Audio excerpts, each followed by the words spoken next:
같은 AI 도구를 써도 왜 어떤 팀 또는 어떤 개인은 MVP, 흔히 바이브 코딩의 결과물이죠. MVP 정도에서 멈추고 또 어떤 사람이나 어떤 팀은 완전히 진짜 배포 가능한 운영 서비스까지 가는 산출물을 만들 수 있을까라는 점에서 이런 차이가 어디서 나올까? 왜 사실 200불 결제도 똑같이 했고 오프스 모델도 똑같이 쓰고 있는데 누구는 잘 쓰니까 좀 배가 아팠죠. 그래서 사실 그건 모델은 다 똑같이 제공되는 건데 저희가 이 모델을 돌리고 있는 환경이 좀 문제가 되고 있다라는 점을 제 핵심 포인트로 잡고 출발을 해보도록 하겠습니다. 하네스라는 것은 결국은 이 모델을 둘러싼 저는 모든 것이라고 얘기를 하거든요. 그렇기 때문에 하네스는 에이전트를 구성하는 한 요소로서 이제 모델 말고 저희는 원래 에이전트를 구성할 때 툴이라고 했었잖아요. 근데 그 툴의 범주를 조금 더 확장시켰다라고 보시면 될 것 같습니다. 그래서 이 하네스라는 것의 구성 요소는 컨텍스트가 될 수도 있고요. 저희가 기존에 많이 활용하던 도구들, MCP, 스킬 이런 것들이 될 수도 있고, 그리고 이제 좀 추가되는 것들이죠. 루프, 실행 루프가 될 수도 있고, 그리고 그 실행 루프 속에서 그 작업이 제대로 완료됐는지 검증하는 내용도 추가가 될 수 있습니다. 그리고 마지막으로 사람 없이는 어차피 이 작업이 돌아가지 않을 거기 때문에 사람도 어떻게 보면 하네스의 한 부분인 거죠. 그래서 사람이 하는 역할이 따로 있고 검증 프로세스 따로, 루프는 어떻게 구성해야 적절하게 돌아가는지, 도구는 어떤 걸 쥐어줘야 되는지, 컨텍스트는 그리고 시스템 프롬프트는 대체 어떻게 주는 게 가장 효율적일지에 대해서 하네스가 이렇게 정의된다라고 보시면 좋을 것 같아요. 그래서 오픈 AI에서 낸 이제 하네스 엔지니어링 블로그 중에 이런 내용이 있었습니다. 엔지니어의 주요 업무가 코드 로직에 작성해서 환경, 의도, 피드백 같은 것들을 루프형으로 설계하는 설계자의 역할로 넘어갔다라는 내용이 있어요. 그래서 사실 하네스라는 단어에 좀 더 집중을 해보자면 원래 전통적으로는 옛날에 마부가 말에게 이제 씌워주는 어떤 그런 장비들을 뜻했다고 합니다. 그래서 곱비, 방향을 지시하는 그런 곱비가 될 수도 있고, 안장에 저희가 말을 탈 때 앉아 있죠. 물론 안 타보신 분들은 남이 타는 걸 보셨을 거지만요. 그리고 어떤 굴레, 그래서 통제 범위를 정한다는 형태의 굴레까지 해서 원래는 말에 얹어주는 그 안장과 그 부가적인 요소들을 하네스라고 불렀어. 근데 그 단어가 이제 우리 엔지니어한테 AI 에이전트를 다룬다라는 개념에서의 하네스 엔지니어링은 사실 비슷한 것 같아요. 방향을 지시하는 건 이제 저희가 프롬프트를 치고, 그리고 시스템 프롬프트가 로드되고 컨텍스트가 로드되는 것들이 작업 방향을 설정할 수 있을 것 같고요. 그리고 도구 같은 것들을 추가로 계속 쥐어주면서 실행 능력을 부여한다라고 볼 수 있겠습니다. 그리고 나서 막 도구만 쥐어주면 아무 때나 벗어날 수 있기 때문에 제약이나 가드레일 같은 이제 제한사항을 둬서 얘가 너무 자유롭게 행동하지 못하도록 제한을 하는 것이. 그래서 사실 기존에 이제 커서 기반의 이제 오른쪽에 채팅이 있는 형태의 아이디를 저희가 처음 다룰 때는 이런 식의 작업을 반복하셨습니다. 사람이 요청을 작성하고 모델이 리턴한 결과나 코드를 확인하고 문제점이 생기면 다시 또 거기에 드래그나 아니면은 골뱅이로 이렇게 링크를 걸어서 다시 설명해 주죠. 자동으로 문제를 찾는다라는 개념은 없었습니다. 꼭 사람이 들어가서 작업을 해줘야만 요청의 수정과 반복을 할 수 있었죠. 근데 이거는 사람이 너무 지치게 됩니다. 물론 사람이 이 안에 들어감으로써 정확한 작업의 지시를 할 수 있다라는 장점도 있지만 계속 수정이 반복되고 반복되고 반복되면 사람이 점점 지칩니다. 그렇기 때문에 어느 정도 자동화해서 개선해 볼 수 있지 않을까라는 생각을 하게 됐고, 이제 그것이 어떻게 구성되냐면요. 결국은 최종적인 목표를 줘야 됩니다. 우리가 이 작업을 지시하는 목표를 주고 그 목표에 도달하기 위해서 중간중간에 검증해야 되는 기준들을 꼭 설정을 해줘야 되죠. 저희 그냥 생각해보면 어떤 개인의 인생의 목표 같은 것들을 이룰 때에도 중간 단계 같은 거를 항상 설정을 해두잖아요. 그리고 그 단계가 이루어졌으면 그 다음 단계로 나아가고, 이런 내용들이 똑같이 적용된다라고 보실 수 있습니다. 그러면 에이전트가 이 목표와 검증 기준을 토대로 만족시키기 위해서 코드베이스를 탐색하고 수정을 하고 새로 생성하는 과정을 거치게 될 거고요. 이 1번 기준에 의해서 계속 검증과 재시도가 일어나죠. 그러면 검증에 실패하면 다시 탐색하고 수정하는 과정을 작업하게 됩니다. 그러면 이 목표를 자기가 이뤘다라고 판단되는 순간 이제 사람한테 요청을 하는 거죠. 좀 봐주세요. 저희가 팀장님한테 이제 업무가 끝나고 중간 보고한 다음에 중간에 방향 지시를 한번 받고 이제 최종적으로 최종 결과물을 가지고 가는 것과 동일하다라고 보시면 될 것 같습니다. 그래서 여기서는 실제 작업을 하는 팀원으로서의 개인이었다면 여기서는 이제 에이전트를 관리하는 팀장으로서의 개발자인 거죠. 그래서 이렇게 하네스를 구축하면 이제 자동화된 개선 루프를 결국 구축한다라는 것이 핵심이고, 그러면은 하네스를 잘 구축해야 되잖아요. 어떻게 그 하네스를 잘 구축한 것이 될 수 있는가를 좀 세 가지 축으로 생각을 해봤습니다. 그래서 컨텍스트라는 측면, 그리고 도구라는 측면, 그리고 평가라는 세 가지 축에 대해서 좀 이야기를 더 깊게 들여다보도록 하겠습니다. 그래서 첫 번째로 컨텍스트 엔지니어링입니다. 제가 이제 이전에 또 패스트 캠퍼스랑 컨텍스트 엔지니어링 강의를 할 때도 막 데이터의 측면을 나누어서 설명을 드리곤 했었는데요. 그때도 키포인트는 하나였습니다. 뭐냐면 컨텍스트는 그냥 무조건 많이 넣는 게 좋은 게 아니라 결국은 저희가 집어넣을 수 있는 예산, 그러니까 컨텍스트 윈도우가 한정이 돼 있기 때문에 그 중에서 가장 좋은 걸 엄선해야 된다라고 말씀을 많이 드렸어요. 그래서 이건 제한된 예산이다라고 보시면 될 것 같아요. 최근에 오프스가 1밀리언 토큰으로 확장이 되고 GPT도 이제 최소 272K 1밀리언 컨텍스트도 막 편하게 주고 있지만 그거 끝까지 써보신 분들은 알 겁니다. 거기까지 쓰면 어차피 결과물이 별로입니다. 그래서 지금까지는 느낌상 이제 제 체감으로는 300K가 넘어가면 거의 결과물들은 쓸모가 없었다라는 생각이 많이 들어요. 그래서 그러면은 어떤 컨텍스트가 좀 더 중요할까라고 생각을 해봤을 때 처음에 바로 넣어줘야 되는 컨텍스트가 있고 중간중간 필요할 때마다 넣어줘야 되는 컨텍스트, 이렇게 두 개로 좀 나눠봤습니다. 그래서 첫 번째는 이 작업의 목표죠. 그리고 이 작업에서 주의해야 될, 보통 프롬프트로는 constraint라고 해서 이제 제약사항이라고 부르죠. 그래서 어떤 타겟 그리고 태스크에 대한 내용과 주의해야 될 사항, 이렇게 말씀을 드릴 수 있을 것 같고요. 두 번째는 전체적으로 지켜야 되는 코딩 컨벤션입니다. 이런 것들은 바로바로 처음에 주입을 해줘야 되는 거죠. 그리고 최근에 아키텍처에 혹시 변경이 일어났다면 그런 내용도 꼭 담아줘야 될 것 같습니다. 그리고 이 위험 내용과 마찬가지로 절대 하면 안 되는 행동, 그리고 보안과 관련된 특정 폴더는 절대 접근하지 마십시오와 같은 것들은 바로바로 주입을 해줘야 되는 거죠. 그에 반면에 필요할 때 도구로 가져올 수 있는 것들도 존재를 합니다. 예를 들어서 디테일한 코드를 읽어낸 내용들, 그런 것들은 사실 처음부터 읽을 필요가 없습니다. 그럼 필요하면 그 파일을 수정해야 될 때, 그 파일에 뭐가 있는지 확인할 때, 이럴 때 읽으면 되고요. 그리고 대용량 파일들이죠. 굳이 긴 로그들을 처음부터 다 읽게 할 필요는 없습니다. 그리고 마찬가지로 공식 문서와 같은 외부 문서나 API 레퍼런스 같은 것들도 굳이 처음부터 읽힐 필요가 없죠. 그리고 대부분 간과하시는 게 이 테스트 실행 결과입니다. 테스트 실행 결과나 에러 트레이스 같은 것들은 사실 내포하는 내용이 중간중간에 그냥 성공했습니다,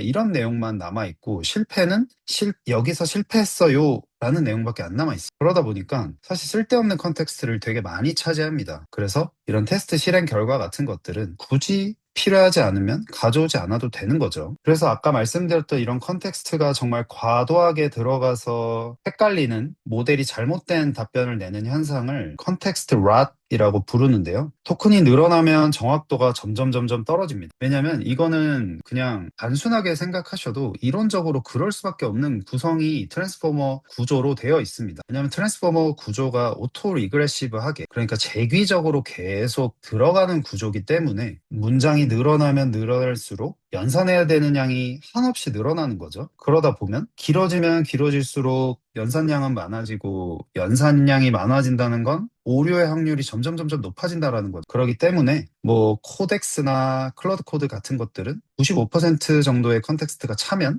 자동 압축을 해줍니다. 물론 클로드는 그 자동 압축을 끌 수도 있고요. 코덱스는 끄지는 못합니다. 그래서 이런 컨텍스트를 좀 더 체계적으로 어떻게 둘 수 있을까라고 생각을 했을 때는 뭐 저는 좀 이렇게 두는 편입니다. 그래서 어떻게 두냐면요. 레포지토리 루트에 이제 agent.md 문서를 두고 이 agent.md는 뭐 cloud.md라고 생각하셔도 되고요. 대부분 이 프로젝트에 아주 간략한 내용만을 담고 있어요. 뭐냐면 그냥 우리 책의 목차 같은 거죠. 그래서 상세한 내용을 막 빡빡하게 담고 있는 그런 문서가 아니라 그냥 어디에 어떤 문서가 있고 이 프로젝트는 이런 폴더 구조를 가지고 있고 와 같은 내용들을 가볍게만 다뤄줍니다. 그리고 세부 내용들은 각각의 문서에 써 있는 거죠. 그래서 이걸 먼저 보고 난 다음에 아키텍처를 좀 봐야겠다라고 하면 아키텍처 문서에 들어가게 되고 좀 더 세부적인 내용이 필요한데요 라고 생각이 들면 도큐멘트 폴더에 들어가서 각 컨셉별로 나누어진 도큐멘트에 들어가서 보게 되는 거죠. 뭐 예를 들어서 최초에 이제 아키텍처 설계를 하거나 아니면 뭐 프론트엔드 디자인 설계를 할 때의 문서들은 디자인 도큐멘트에 담아두고 프로덕션 스펙 보통 이제 기획자분들이랑 회의를 하고 나서 우리 프로덕트는 이런 기능이 있어야 돼요 라는 것들은 이 프로덕트 스펙 쪽에 담기게 됩니다. 그리고 코드 작업을 하다 보면 사실 수많은 레퍼런스의 코드들 그리고 문서들을 보게 되는데요. 그런 것들은 다 레퍼런스 문서에 다 담아둬서 후에는 필요하다면 굳이 웹서핑까지 하는 게 아니라 그냥 여기서 바로바로 찾아서 볼 수 있도록 하고요. 그리고 가장 중요한 거는 바로 execute 플랜을 한없이 남겨두는 겁니다. 왜냐하면 아무리 잘 만든 하네스도 매번 수정을 해줘야 되거든요. 그렇다는 건 제 작업 계획이 틀렸을 수도 있다라는 거고 그 잘못된 계획이 문제였는지 아니면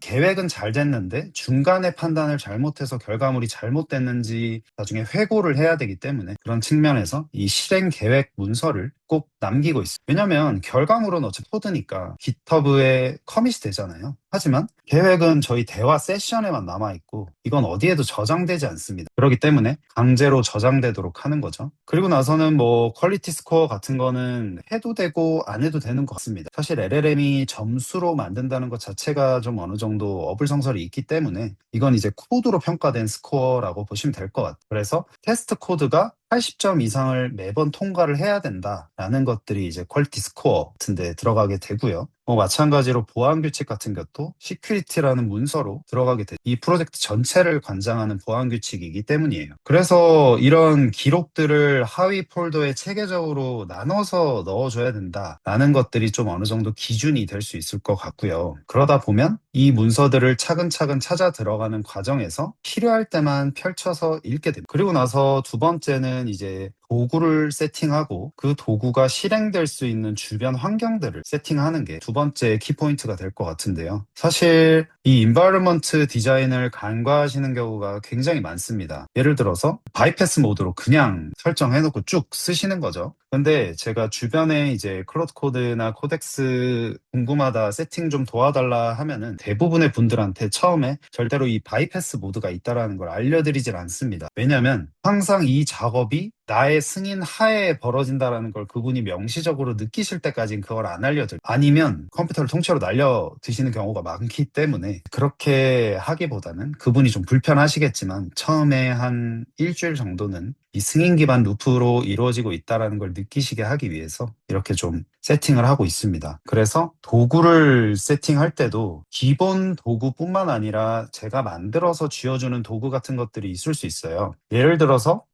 저는 특히나 클로드 코드를 기준으로 했을 때는 그 웹서치 같은 것들은 기본적인 도구를 쓰지는 않습니다. 왜냐하면 그 기본 도구를 쓰지 않는 이유는 일단 성능이 안 좋기 때문이고요. 그러다 보니까 잘 검색되는 도구들을 따로 찾아보는 것 같아요. 예를 들어서 태빌리나 엑사 서치 같은 것들 주로 웹서치 할 때는 그것들도 무료로 주기 때문에 그걸 좀 많이 이용하는 것 같습니다. 그래서 이런 도구 간의 오버랩을 최소화하기 위해서 저는 강제로 그 웹서치 도구를 실행하지 않도록 이제 문서에 규정을 해놓고 쓰고 있고요. 뭐 에러 메시지 같은 것들은 절대로 놓치지 않으려고 합니다. 그래서 도구가 내는 에러는 일단 들어갑니다. 모델에 들어가서 이 도구는 이런 에러를 내네 라고 했을 때 이제 제가 그걸 보고 도구가 이런 에러를 냈다면 예를 들어서 태빌리 리퀘스트를 다 썼는데 계속 호출하고 있으면 안 되니까 그런 것들을 확인할 수 있도록 에러 메시지를 꼭 전달하도록 하고요. 그래서 이런 승인 기반 루프는 아까 열심히 말씀을 드렸고, 그리고 요즘 이제 더 화두가 되고 있는 게 이 에이전트가 과연 우리 컴퓨터에서 마음대로 CLI를 만들어서 호출하는 게 이게 과연 안전한가? 라는 측면에서 봤을 때에도 굉장히 위험한 게 맞는 것 같습니다. 그래서 샌드박스 위에서 코드를 돌리고 그 결과가 안전하다라고 판단이 들면 그때 이제 코드를 뭐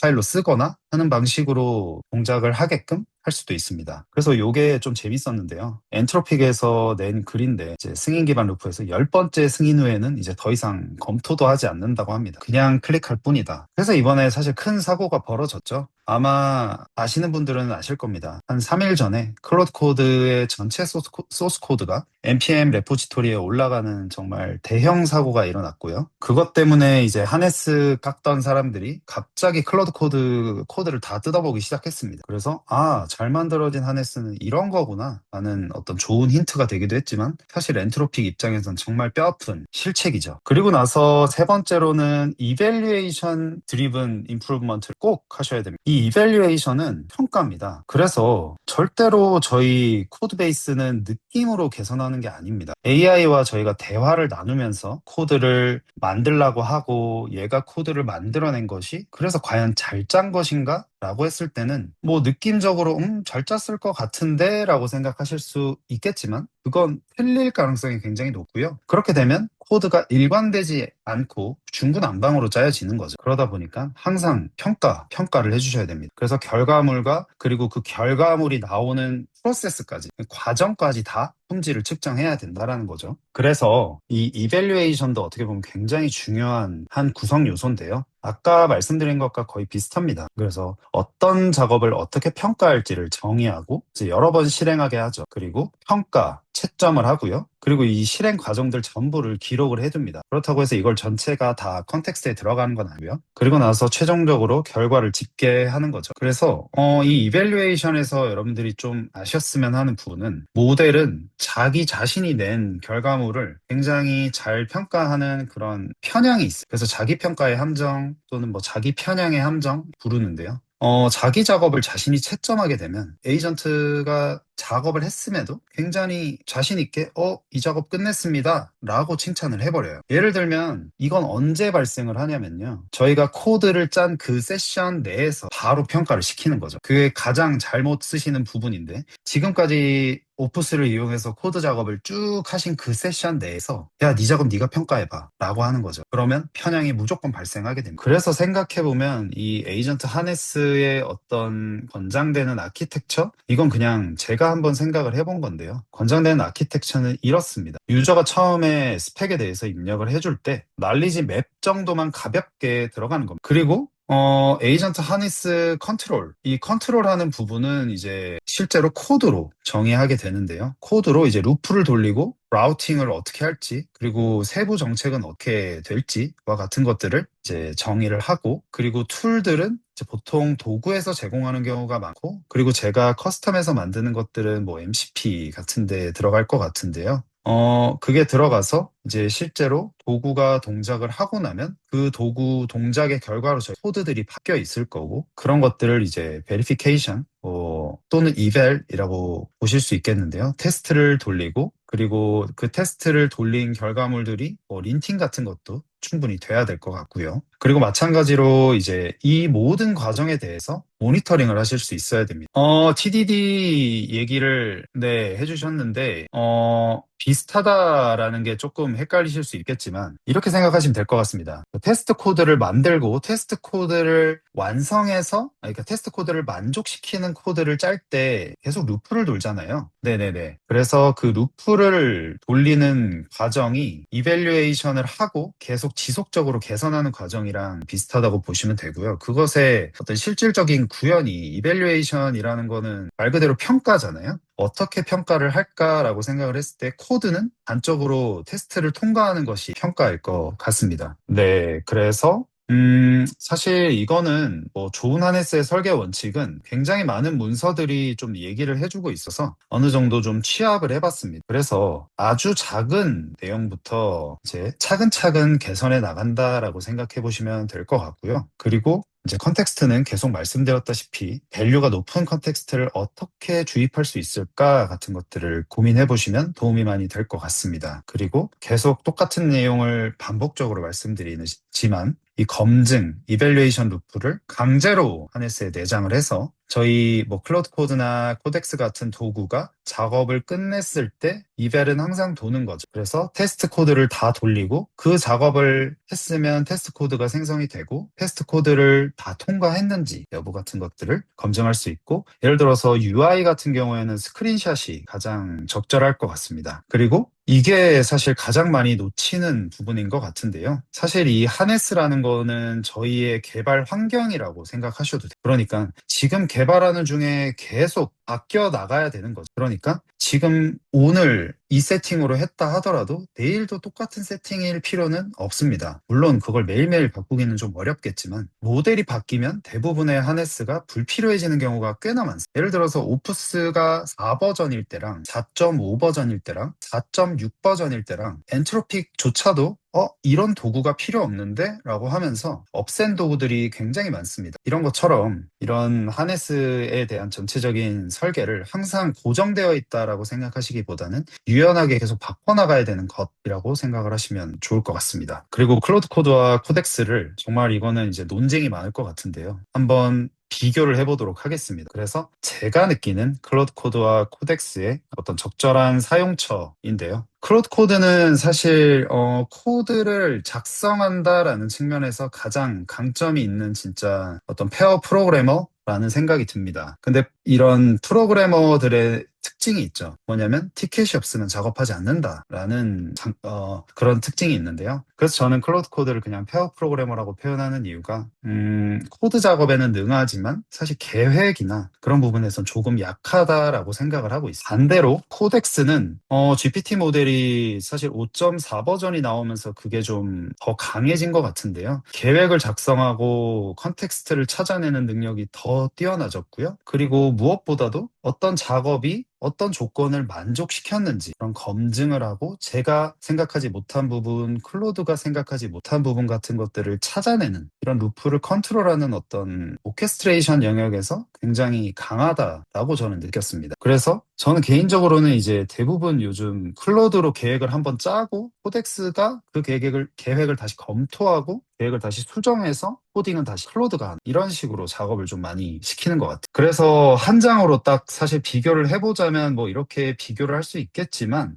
이 비교보다는 어떤 제가 실제로 썼을 때 이렇게 쓰고 있다라고 생각을 해보시면 좀 더 도움이 많이 되실 것 같습니다. 그래서 제가 쓰는 방식을 좀 예쁘게 한번 정리를 해봤는데요. 둘 다 같은 작업에 대해서 계획을 수립합니다. 근데 그 계획을 수립한 걸 아까 말씀드렸다시피 둘 다 같은 작업을 수립을 해도 서로 다른 방향으로 바라보게 돼 있거든요. 그래서 코덱스가 좀 더 계획에서는 우선순위를 갖고 검증을 해줍니다. 그리고 나서 코드에 대한 1차 작성은 클로드 코드한테 시킵니다. 그건 뭐 코덱스가 하면 안 되냐라고 하시면 네, 해도 됩니다. 근데 지금까지 그냥 제 경험상 코덱스가 1차로 작업을 하는 게 조금 더 효과적이었다라고 느껴지고요. 그리고 나서 이 작성된 코드를 1차적으로 검증하는 것, 그리고 그 검증을 수정하는 건 코덱스가 합니다. 이렇게 검증되고 수정된 코드를 클로드 코드가 다시 봅니다. 그래서 어떻게 보면 계획은 같이 짰으나 1차 코드 클로드가 짜고 1차 검증 코덱스가 하고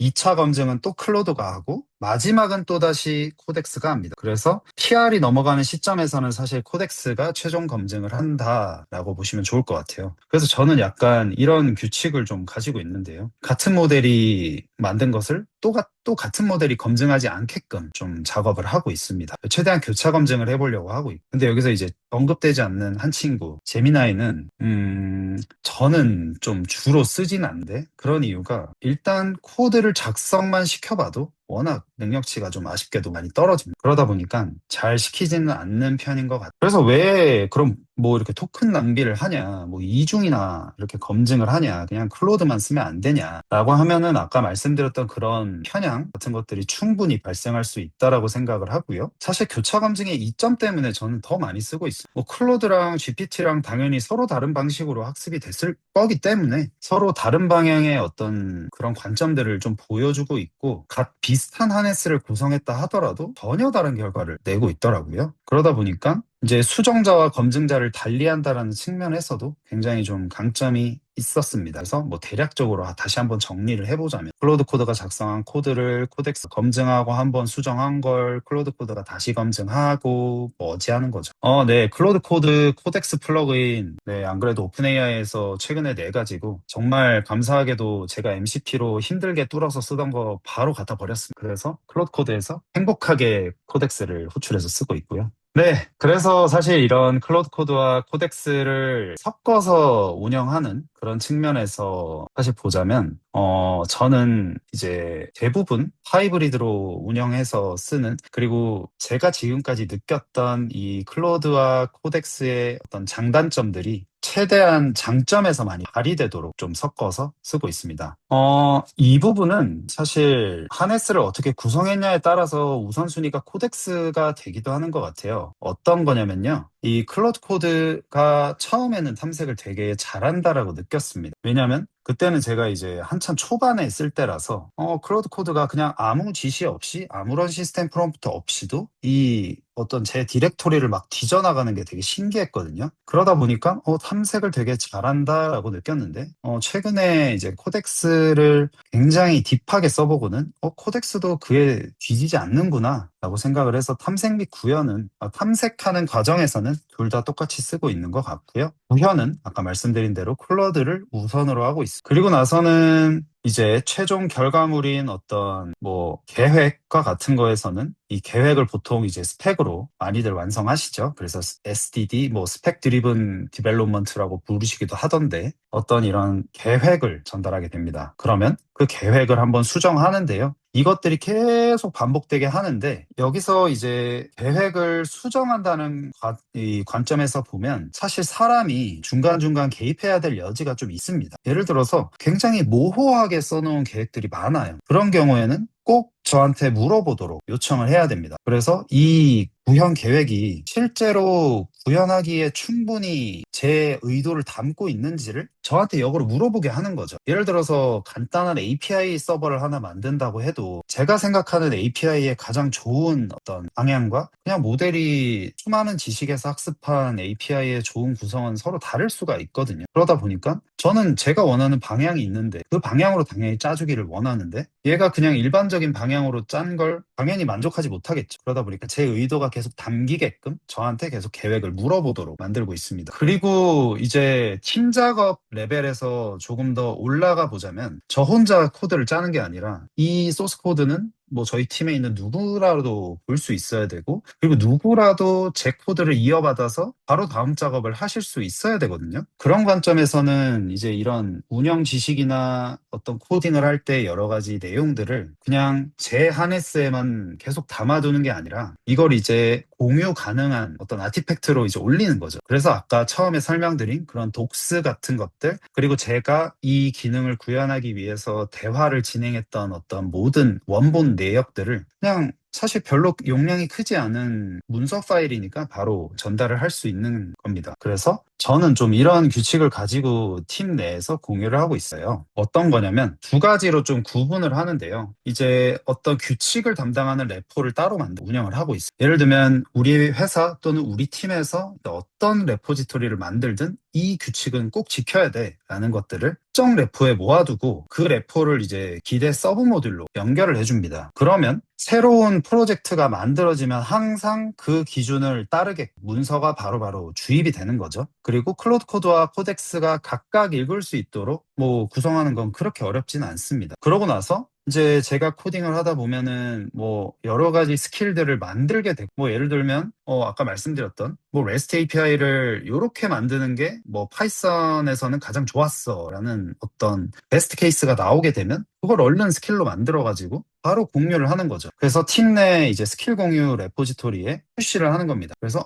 이게 좋았다라고 해서 공유를 하면 팀원의 에이전트가 붙어가지고 나는 그렇게 안 쓰는데? 라고 이제 바로 반박 코멘트가 달리기도 하고 그거 좋은데요? 라고 하면서 이제 또 이제 응원 댓글도 달리기도 하는 거죠. 그러면서 제가 올린 스킬이 우리 팀원들한테도 다 쉽게 공유가 되고 뭐 괜찮으면 가져다 쓰는 거고 아니면 뭐 그냥 많은 거죠. 이런 식으로 이제 공유도 할 수 있도록 레포로 최대한 나눠서 구성을 하고 있습니다. 그리고 뭐 이제 훅스 그리고 스크립트, 특히 이제 린트나 뭐 테스트를 돌리는 스크립트와 같은 것들, 그리고 CI가 크게 문제가 되기 때문에 CI와 같은 것들은 최대한 기존에 있는 어떤 스크립트에서 코드를 크게 변경하지 않는 선에서 바꾸도록 좀 유도를 하고 있습니다. 그래서 진짜로 지켜야 되는 것들은 절대로 문서로 남기지 않으려고 많이 노력을 하고 있어요. 그래서 이제 클로드 코드를 예로 들면 훅을 통해서 무조건 실행되도록 합니다. 예를 들면 이렇게 뭐 코딩, 컨벤션, 아키텍처 가이드 뭐 이렇게 써놔도 그냥 문서로만 덜렁 있으면 절대 안 읽거든요. 제가 원하는 때에 읽지도 않고 그러다 보면 원하는 결과가 무너질 가능성이 높기 때문에 그냥 세션이 시작하면 강제로 집어넣어버립니다. 이렇게 집어넣어주지 않으면 그게 들어갔다고 확신할 수도 없으니까 무조건 넣어주는 거죠. 어떻게? 코드로. 그래서 이렇게 이슈를 제기하면서부터 PR이 머지될 때까지 중간중간 사람이랑 클로드 코드랑 코덱스랑 막 중구난방으로 섞여가지고 일을 합니다. 그래서 이런 트리아지나 스펙을 할 때는 처음엔 당연히 사람이 문제를 제기해야 됩니다. 클로드 코드가 자기가 알아서 문제를 찾는 경우는 거의 없어요. 그렇기 때문에 문제를 찾아라 라고도 사람이 시키듯이 이 문제를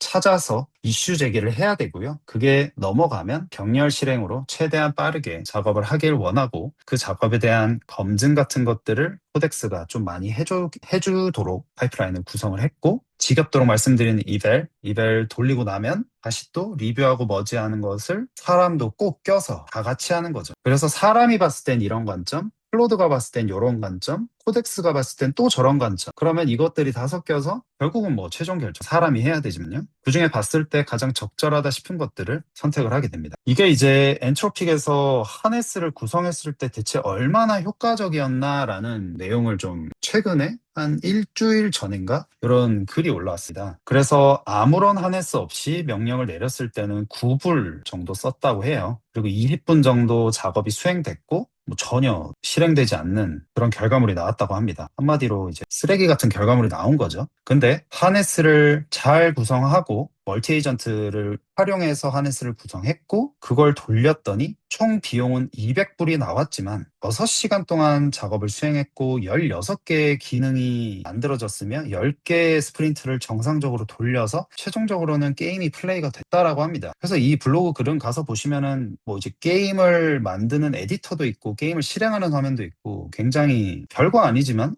어떻게 이런 하네스를 구성해서 이런 걸 만들었을까라는 측면에서 좀 눈여겨보게 되더라고요. 그래서 이런 수치들이 좀 그런 블로그에서 강조가 되고 있었습니다. 그래서 멀티 에이전트가 싱글 에이전트보다 굉장히 작업의 우위에 있었다라고 하고요. 그 엔트로픽 엔지니어링 블로그 글에서 좀 제가 눈여겨본 멘트는 요겁니다. 우리는 에이전트를 평가할 때 하네스와 모델의 결합을 함께 평가한다라고 합니다. 그것도 반대로 사실 하네스는 새로운 어떤 공격의 측면이기도 한 것 같아요. 정말 이것을 실행하시겠습니까? 이 파일을 읽어도 되겠습니까? 와 같은 이 정말 어프로벌이 정말 피곤하고요.